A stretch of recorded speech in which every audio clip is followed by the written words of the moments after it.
Mesdames, Messieurs, bonsoir. Les titres. Une ambulance pour faciliter les évacuations à partir du centre de santé de Pitmwaga dans le Boulkemde.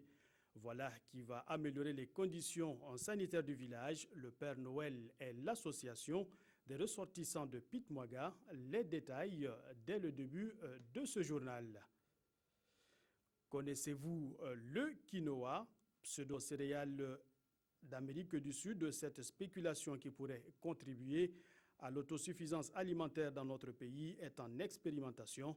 L'objectif pour les chercheurs de l'INERA est sa vulgarisation, mais avant, il faut d'abord la faire connaître des acteurs. Merci de nous suivre. Voici qui fait la vitrine de cette édition consacrée à l'actualité dans nos régions. On ouvre donc ce journal avec cette bonne nouvelle pour les habitants de Pitmwaga dans le Boulkemde. Les évacuations sanitaires vont y être plus faciles désormais. L'association des ressortissants du village a offert une ambulance au centre de santé. Et voilà donc qui va améliorer les conditions sanitaires des usagers, mais pas seulement. Le personnel de santé aussi voit ses conditions d'hébergement s'améliorer. L'association leur a construit des logements. On voit tout ça avec Issa Kafando et Jacques Lamissa Tarpaga.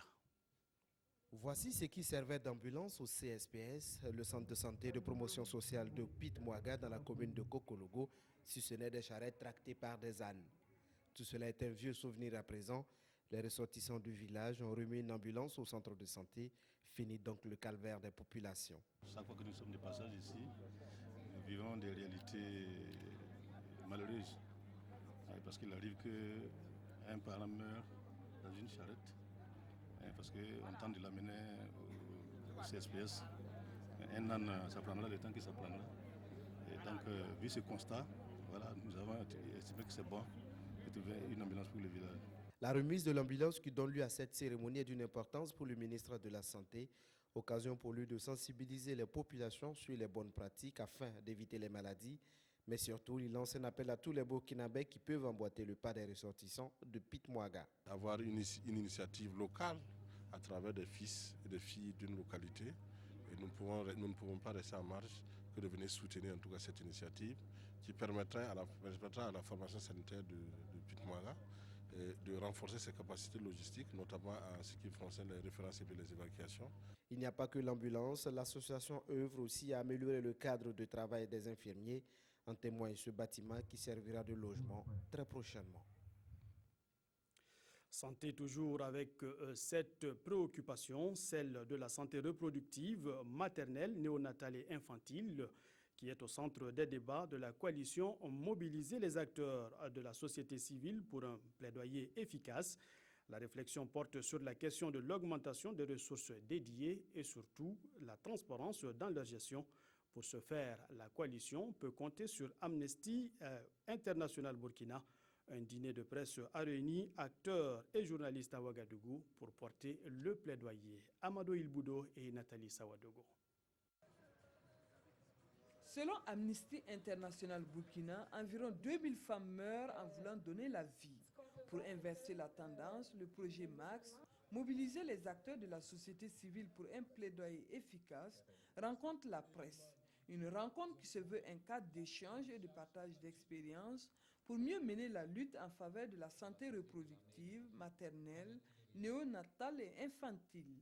Ce projet MAX, qui est un projet de plaidoyer et qui implique les acteurs de la société civile, mais les médias aussi pour que nos voix portent. L'État a consenti une allocation spéciale supplémentaire pour l'année 2016 d'un montant d'environ 1,775 milliard de francs CFA pour la subvention des SONU. Pour les responsables du projet, 4 partis politiques que sont le MPP, l'UPC, le Parrain et l'UNURPS ont aussi pris des engagements. Ils ont promis la prise en charge gratuite à travers l'établissement de ce qu'ils appellent un pacte national pour l'accélération de la réduction de la mortalité maternelle et infantile, le renforcement de la lutte contre le paludisme, notamment par la gratuité des moyens de prévention chez les femmes enceintes et la prise en charge gratuite des cas de paludisme chez l'enfant la femme enceinte et les personnes âgées. Le projet MAX est une coalition de 23 membres. Il a été initié par Family Car International pour mobiliser les OSC à faire le plaidoyer auprès du gouvernement.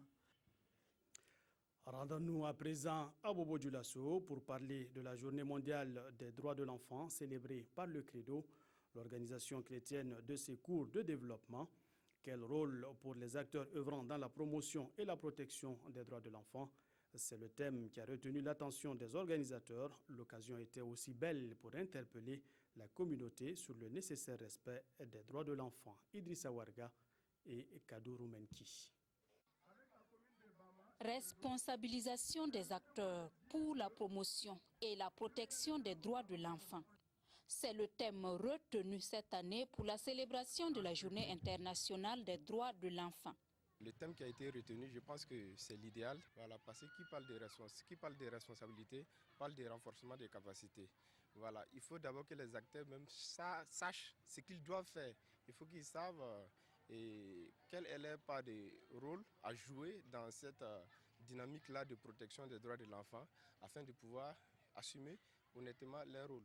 Une occasion belle pour impliquer les enfants dans la protection de leurs droits. L'enfant, à travers les théâtres, à travers les sketchs et autres, il peut sensibiliser ses parents aussi dans le respect de ses propres droits. On a vu des enfants qui ont fait des plaidoyers auprès des enseignants par rapport à l'inscription d'un autre enfant. Donc vous voyez que les enfants eux-mêmes aussi peuvent contribuer. 100% scolarisés, 0% malnutris. Je demande à toute personne, aux autorités de Credo, d'aider les enfants. Donc l'enfant a droit à l'épanouissement, l'enfant a droit au loisir, l'enfant doit se distraire, l'enfant a droit à l'opinion, l'enfant a droit à l'éducation, à la santé, à la bonne alimentation. L'enfant doit être bien vêtu. En plus d'œuvrer à la protection des droits de l'enfant, l'organisation chrétienne de secours et de développement Credo apporte également son soutien aux ménages vulnérables.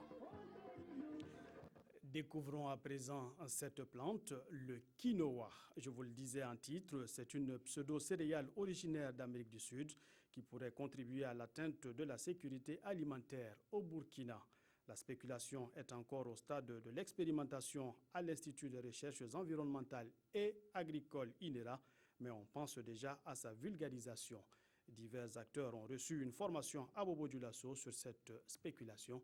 Nous voyons tout cela avec Drissa Traoré et Moussa Sano. Les quinoa, voici une culture qui peut permettre de fabriquer du couscous, du pain ou encore des gâteaux, une culture à laquelle les Burkinabés pourraient s'habituer bientôt.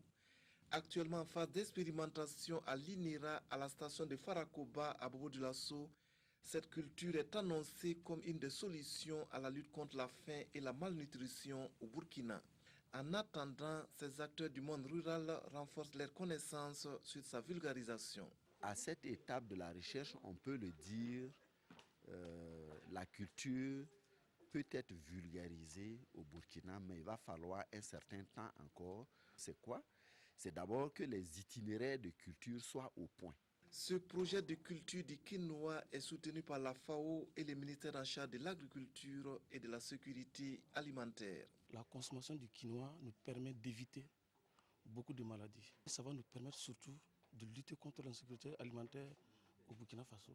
Il y a plus de 3000 variétés de quinoa dans le monde et il faut savoir lesquelles sont adaptées. Donc la FAO apporte un appui, voir comment on peut adopter le quinoa au niveau du Burkina Faso. Ce projet de culture du quinoa va durer 1 an. Avec ces acteurs du monde rural, il devrait à terme aider à l'atteinte de l'autosuffisance alimentaire et offrir aux agriculteurs la possibilité de diversifier leurs cultures et sources de revenus. Et puis, culture à présent avec ce nouvel ouvrage dans vos librairies, Stratégie de sécurité économique pour le Burkina. C'est son titre. L'œuvre est du capitaine Alain Sarah. L'auteur y dépeint les voies que les entrepreneurs burkinabés pourraient adopter pour développer, sécuriser et accroître le rendement de leurs entreprises. L'ouvrage a été dédicacé jeudi dernier à Ouagadougou. Dilare Yen, Jérémy Ouedraogo et Ismaël Diloma Sirima. En s'appuyant sur son mémoire, le capitaine Alain Sarah a mis sur le marché du livre une œuvre intitulée « Stratégie de sécurité économique pour le Burkina Faso ». En 176 pages, il soutient que la sécurité et le développement vont de pair pour booster l'économie d'un pays. Le livre se penche également sur l'impact de la tradition dans la marche vers le développement économique. Les types de dynamisme pour une administration de qualité y sont également évoqués. De plus, le capitaine Sarah remet en cause certaines politiques censées lutter contre la pauvreté. L'objectif, c'est de partager les connaissances que j'ai eu à acquérir dans le cadre des masters. Et je pense que la meilleure façon d'arriver à ce résultat-là, voilà, c'était d'écrire un livre qui serait accessible au plus grand nombre. L'avenir, ce sont les enjeux informationnels. Et tous les pays qui ont une certaine ambition devront tout faire pour avoir une certaine maîtrise de l'information. La réalisation de cette œuvre a valu au capitaine Alain Sarah les félicitations de la hiérarchie militaire. Et l'auteur estime que son livre devrait être d'un apport inestimable pour les entrepreneurs dans l'élaboration de stratégies de développement efficaces ainsi que dans l'accroissement de leur rendement. On termine cette édition avec de la danse. À Bobo-Dioulasso, on prépare la première édition du concours chorégraphique solo qui se tient les 22 et 23 décembre. Les initiateurs de ce festival ont rencontré la presse pour faire le point des préparatifs et montrer comment la chorégraphie peut constituer une valeur ajoutée pour le rayonnement de la culture. Drissa Traoré et Moumouni Baro nous font le point. En lançant cette compétition, le centre souhaite apporter des réponses concrètes aux problématiques touchant les secteurs de la danse contemporaine en Afrique.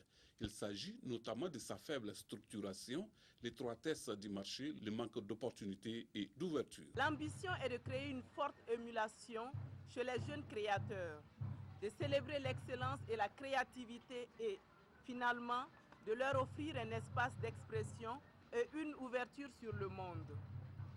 Il semble également primordial de mettre en valeur les arts d'Afrique et de leur redonner toute leur place dans un concours fait par les artistes africains. 5 jeunes artistes chorégraphes ont fait l'objet de sélection par un jury pluridisciplinaire sur la base de leurs compétences.